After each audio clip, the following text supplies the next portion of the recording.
After watching the 50 Cent produced Diddy documentary, did it change how you viewed Suge's role at all? And people alleging that he was involved with Tupac's death? Absolutely. Sometimes you get away with stuff, and you, like when you hear the song on the I put $1 billion on your head. Real kid, like you know, like and don't nobody want to kill nobody, and really don't let nobody know. I mean, it's all f***ed up. It was a setup. It was a plot to my brother. I feel f***ed up about it. This is a huge development. Everyone.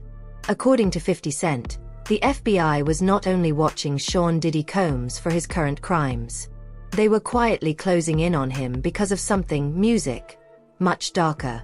A trail of evidence that keeps pointing back to the murder of Tupac Shakur and the Notorious B.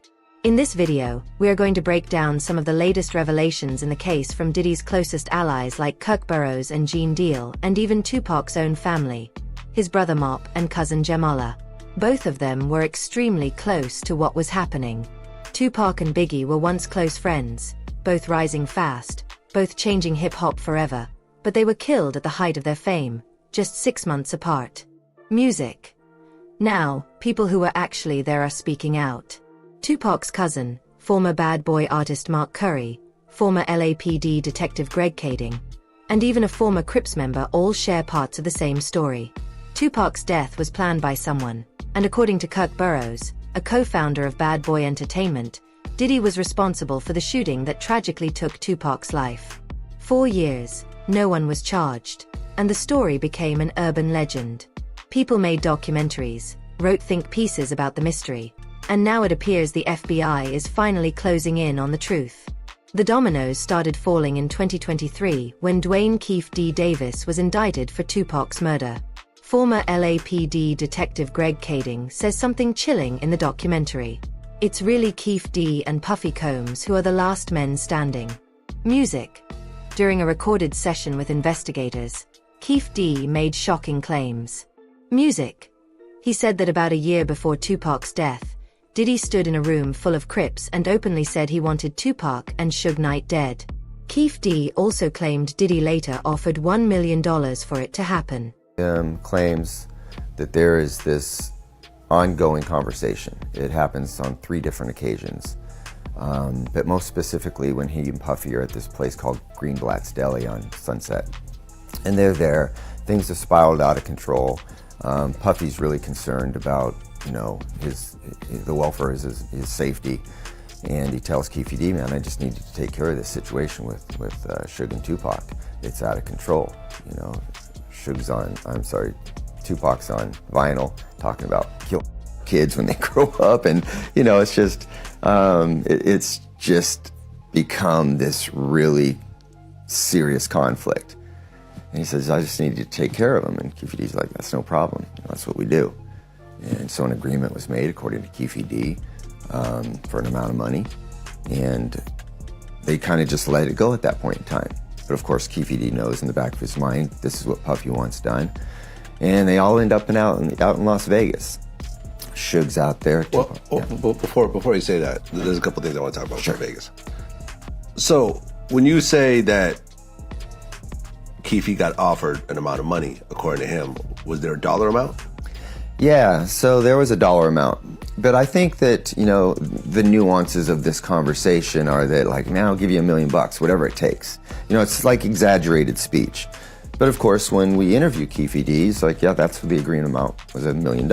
So according to Keefe, he's claiming that Puffy offered him $1 million to Suge or Tupac? Both or of both. them. Yeah, both their names came up. And according to Keefe D, he says, you know, Tupac's put himself on the list by all the shit fucking that he is. The tapes do not stop there. Keefe D also spoke about a gun hidden in a car linked to Eric Von Zip Martin, a man described as a powerful figure with close ties to Diddy. Tupac's brother even said that Von Zip and Diddy should have been investigated if Von Zip handed Keefe D the weapon. Yeah, I can see how Pac felt like they had something to do with the setup, man. But speaking of Puffy, right, how do you feel about the rumor that Puffy, he gave a guy named Eric Von Zip a check for $1 million to give to Keefe D to kill Tupac? I'm familiar with the story. I'm familiar with the dude. My man Big Psych, rest in peace, used to know that dude. So you met Von Zip before. So how does that make you feel, man? Somebody that you met, and I'm sure that he knew that she was Tupac's brother. How does that make you feel knowing that he's the one that provided Keefe D with the gun to Tupac? I mean, it's all f***ed up. It was a setup. It was a plot to my brother. I feel f***ed up about it. I don't know that nigga, but I ain't got no love for none of them. You know, straight up. It sounds like a typical plot. See, but considering who that guy is to Puffy and to Keefe D, for it not to be addressed is weird. We will see. Burroughs' journals suddenly become important here. Just days before Tupac was killed, Burroughs wrote that Diddy asked him to rent cars to drive from New York to Las Vegas for the fight. That request stood out. Flying would have been easier, but Burroughs followed orders and logged everything. Music, dates, costs, routes. Those handwritten notes are now part of the documentary. Music. And it appears the FBI may be using those same notes in their investigation into Diddy. Security, Gene Deal, who was there to secure Puff, all the other warnings that we got that we needed more security, the snafu in the business world came in like this. You have a budget for everything that you do. The budget for Big in LA for the awards show ended that Friday night, Saturday morning, when a new budget started to get him from LA to London, where he would be taken care of with security, his friends and everyone that he wanted to be with him in the style that he was accustomed to handle the press junket. When that didn't happen, that budget was never opened, the budget for LA ended, and there was a great need for security that Saturday night, and he was out without that security. The beef up. And we lost him. And in that decision, what it put us in, that decision put us in the worst situation that we could have ever been in. We lost our number one talent. We're on a West Coast where we're surrounded by enemies who told us not to be here. We really shouldn't have been there, but we were. Now we have to get out of. Just after midnight, Biggie left the party. At a red light, a car pulled up next to him. Shots were fired. Biggie was hit several times and later pronounced dead. He was only 24. After Biggie's death, strange things started to happen. Reports surfaced that Biggie had been planning to leave Bad Boy Records. Legal battles over his publishing rights followed. Instead of Biggie being honored, Diddy appeared on the cover of major magazines. Just 2 months later, Diddy released I'll Be Missing You. The song became a worldwide hit. His debut album followed and went multi-platinum. Years later, Diddy even admitted that Biggie's death increased his fame. That admission alone raised questions. But the pattern did not end there. Over the years, several people closely connected to Diddy reportedly became ill, silenced, or passed away unexpectedly. Allegations surfaced, lawsuits were filed, stories appeared, then disappeared. But now, Gene Deal, a longtime Bad Boy insider and former head of security, says the upcoming Keefe D trial could change everything, especially because of the defense strategy Keefe D is using. According to Gene, Keefe D's defense is simple. He is claiming the reason Tupac was killed traces back to Puff. There's no physical evidence that Keefe D or has something to do with Pac's death. There's circumstantial evidence. There's people that could probably testify on what somebody told them or heard. So now, Keefe D, lawyers and them did a great job when they did trial by judge. Because the judge is looking for physical evidence. what ties Keefe D to Puff, what ties Keefe D to the Tupac, and how could they prove that either one of them has something to do with it? Somebody would have to get on the stand and say that I saw him, he told me, and they want to have to believe them. So, do they believe Keefe D if he told a lot of different stories? You got to realize he may have told more than one or two stories, because he tell that story now. What about the stories he told prior to this? You understand what I'm saying? So you're going to look at that. You're going to look at, okay, did he get the money? Where's the money at? Who got the money? Who wrote the check? Who paid the money? Where did it come from? When did it come from? Gene points out that there is no physical evidence placing Keefe D at the scene pulling the trigger. Music. What exists instead are statements, second-hand accounts, and claims about conversations that allegedly happened. That is why Keefe's lawyers pushed for a bench trial instead of a jury. A judge looks for solid proof, not emotional testimony. So the real questions become unavoidable. What directly ties Keefe to Tupac's murder?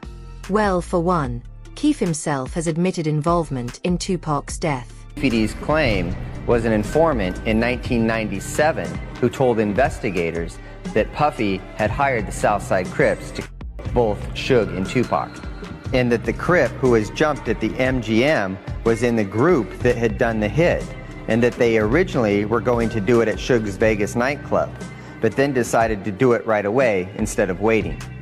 This was exactly the same story that Keefe D told us a decade later.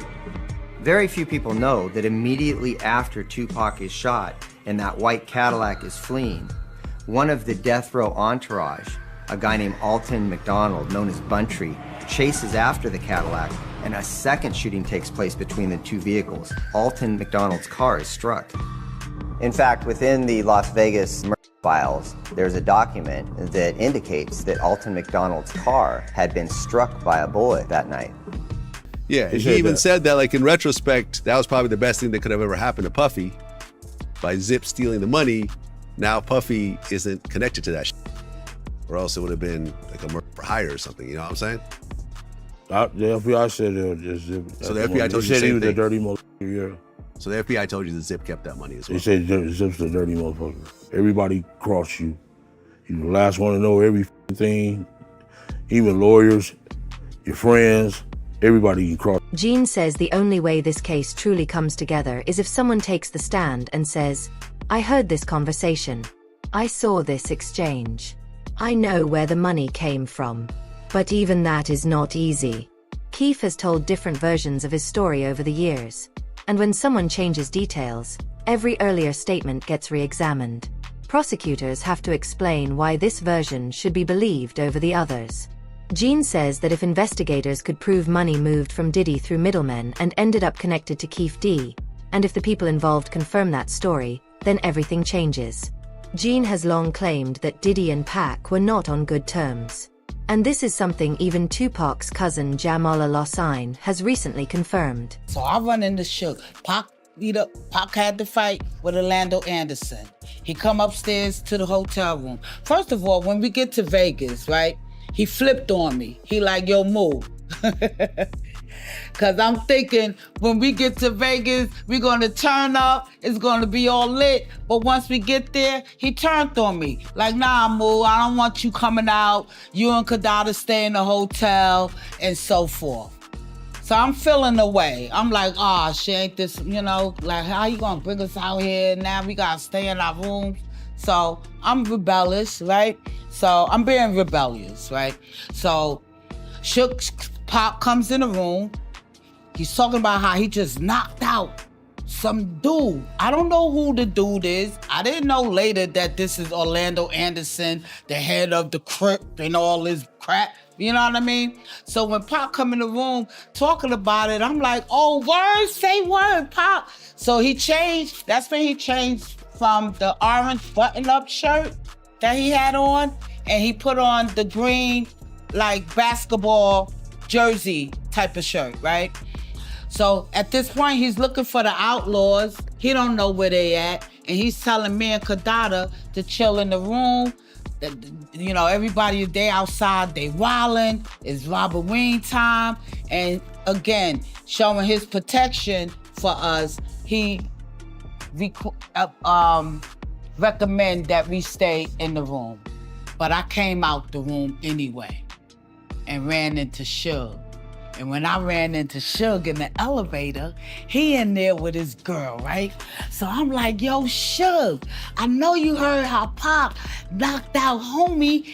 And before I could say homie, Suge gave me the silent, he put the finger on his lips to silent me. So that already gave me like, oh, let me tone it down a notch. Looking back now, she believes he may have been trying to protect her, warning her without words that danger was nearby.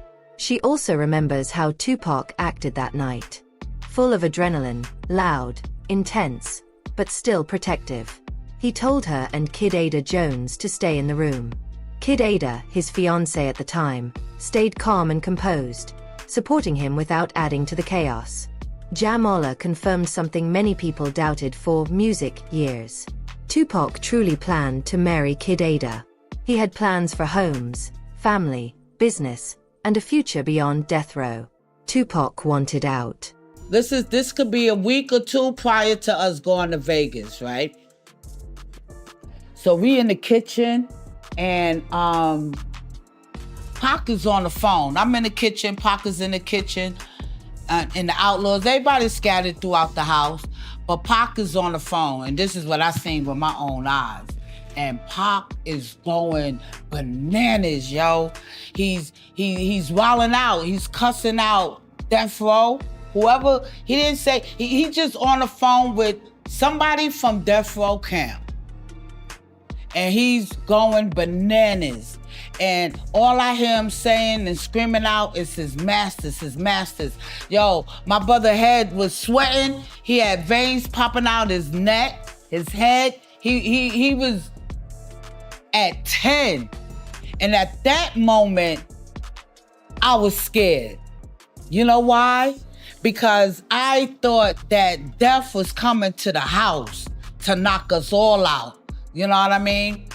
Because again, we're in California. We're around amongst people that we're not quite understanding their culture, their gang lifestyle and stuff, you know what I mean? Again, we're New Yorkers. I certainly don't understand it. So I was a little afraid, I must admit, and I thought that death was coming to the house to knock us all out, straight up.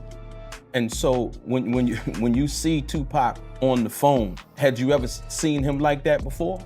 No, not like that. Nope. Not like where his veins is popping out his neck and out his bald head. No. Not that angry. And that's what scared me, because of the anger, the rage that he was pouring out, you know what I mean? And it was like I was just standing there stiff.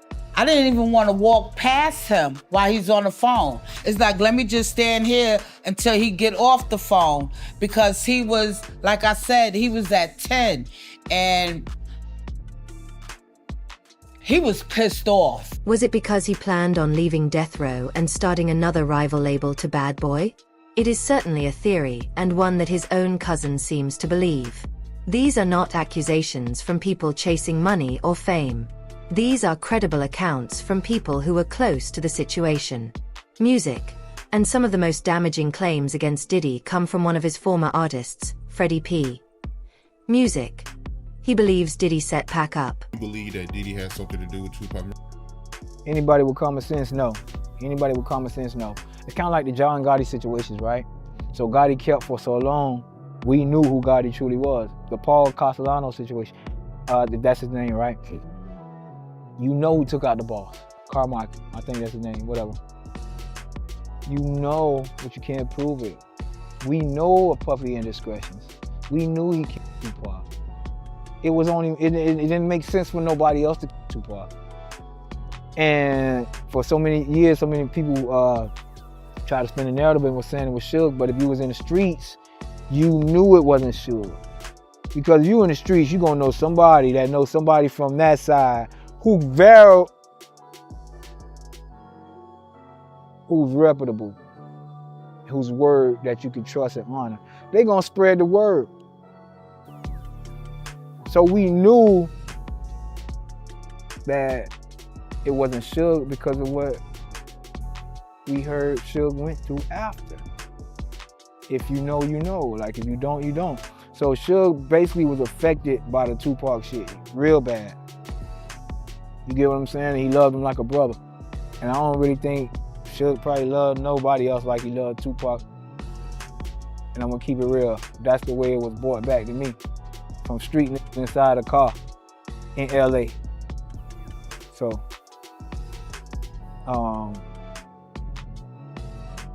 so many things that transpired since the Tupac situation, so many people's lives been affected, and Puffy just went on about his business. Freddie then points to lyrics and old audio moments that people ignored for years. Music, he says, sometimes the truth is hidden in plain sight, but you have to really listen. And according to accusations that have existed for a long time, money was involved. Sometimes you get away with stuff, and you, like when you hear the song on the I put $1 billion on your head. Real kid, like you know, like and don't nobody want to kill nobody, and really don't let nobody know. Like you want to tell somebody, your son, your brother, somebody, even if you got to keep it G, and the streets can never find out. You want somebody to know. And when you hear the ad lib, you see it turned down, you had to turn it up and single it out, and you heard it. I put $1 million on your fucking head. You know what I'm saying? Like y'all, which was the accusations that is the money that he paid Zip, right? If I'm not wrong, the money that he paid Von Zip was the money that Keith. Only reason Puffy is not locked up is because Von Zip stole the money, which at the time seemed like a creepy thing, but came back to save Puffy's fucking life because the motherfucker he was willing to pay turned out to be a rat years later, and that would have bit Puffy all in the ass. But see, let me tell you something I do know, and it's from me to any street nigga. Them souls do not rest.